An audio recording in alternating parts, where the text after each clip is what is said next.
মানের মতো চুল, কোন মুশরিক কোন বেঈমানের মতো চুল রাখছো, সারাদিন এক ওয়াক্ত নামাজ পড়ো না, চেহারা সুরত দেখলে বোঝা যায় বন্য জন্তুর মতো, যার কারণে মা মুখ ফিরায় নিছে।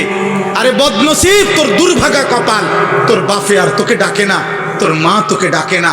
এক ঘরে ঘুমায় 365 দিনে কোনো দিন তোমারে কেউ ফজরের নামাজের জন্য উঠায় নাই। আল্লাহর কসম, এটা তোর উপরে অভিশাপ ছাড়া আর কিচ্ছু না। বলে ভাত তো খাই হুজুর, ঘুম যাই, পেশাব পায়খানা করি, আমার তো কোনো অসুবিধা নাই। এগুলো আল্লাহ তাআলা খাবার, পেশাব পায়খানা, ঘুম আর ওই লজ্জাস্থানের চাহিদা, এটা কুত্তারও পূরণ হয়। কুত্তাও খায়, কুত্তাও ঘুমায়, কুত্তাও পেশাব পায়খানা করে, কুত্তারও লজ্জাস্থানের চাহিদা পূরণ হয়, নয়তো কুকুরের বাচ্চা হয় কেমনে? কি ভাবছো আব্বা?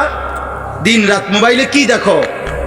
নারী, নর্তকী, জিনা, ব্যভিচার, উলঙ্গ দৃশ্য, কোন বেহায়া নারীর ছবি কেন দেখো?